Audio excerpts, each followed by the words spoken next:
Hi viewers, I'm Michelle with Cellar Queen Marketing, and I'm here to introduce beginners to wine. In my last video, we discovered that wine can be made from any fruit and even some plants. So what's the big deal about grapes? In this video, we'll find out why grapes are so special and the fruit of choice for most winemakers. No matter what fruit or plant is used to make wine, the juice has to be fermented. In simple terms, wine fermentation is when sugar is converted into alcohol. So for wine fermentation, you gotta have sugar.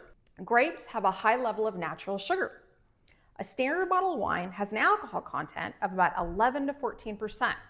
To reach that alcohol percentage, the juice needs to be in the range of about 20 to 25% sugar. Not many fruits can rival the natural sugar concentration of grapes. So you might ask, well, why don't winemakers just add sugar instead of relying on the natural sugar in fruit? Well, some do.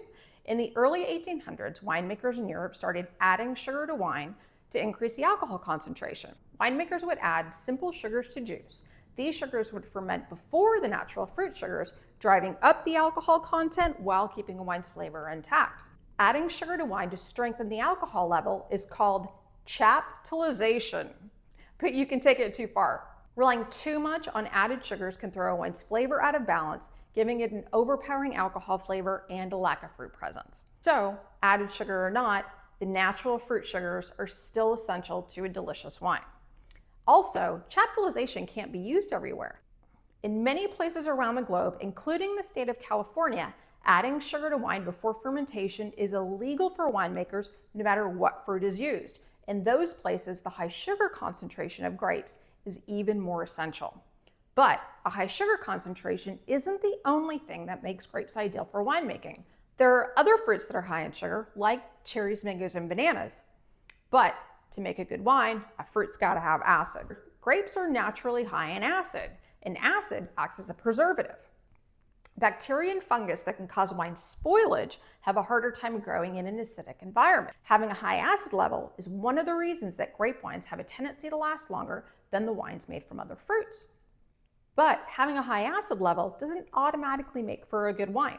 Grapes are unique in that the proportion they have of sugar to acid is perfectly in balance for winemaking. Acid has a tart flavor, which balances out sugar, keeping grape wines from tasting too sweet.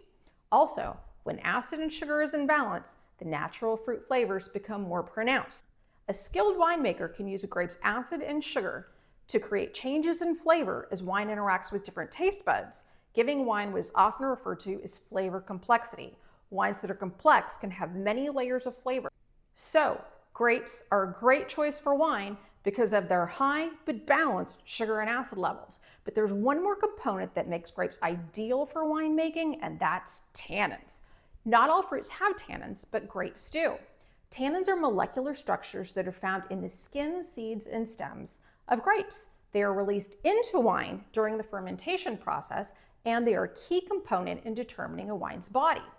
Body mainly refers to the thickness and the weight of the wine liquid. Red wines are generally higher in tannins and have a heavier body, while white wines are usually low in tannins and have a much lighter body. So tannins are one of the main components that determine the body, also known as the mouthfeel, of a wine. They also help preserve wine. Tannins are antioxidants, which is a fancy way of saying that they battle the negative effects that oxygen has on wine.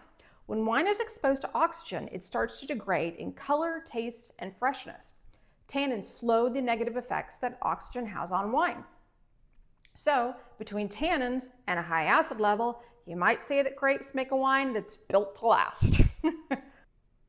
So now we know why grapes are the perfect choice for winemaking, because of their high yet balanced sugar and acid levels and tannins. Not to mention the fact that winemakers have gotten pretty good at making wine out of grapes since they've been doing it since about 6000 BC. In many ways, wine is considered an art form, given the skill and creativity that go into balancing flavors to create the perfect glass of wine. Grapes have historically been the paint behind a winemaker's canvas of flavors. So now we know why grapes are the ideal choice for winemaking. But not all grapes are equal. If you're new to the world of wine, you might only be familiar with the grapes that you've seen at the grocery store, which are usually labeled red, green, and black. But there's a whole world of grape varieties out there. Check out my next video to enter the world of wine grapes and find out why you won't see them at the grocery store. Thank you so much for joining me for my video, Wine, What's the Big Deal About Grapes? And please join me for my next video, Wine, Not All Grapes Are Equal. Until then, live well and enjoy wine.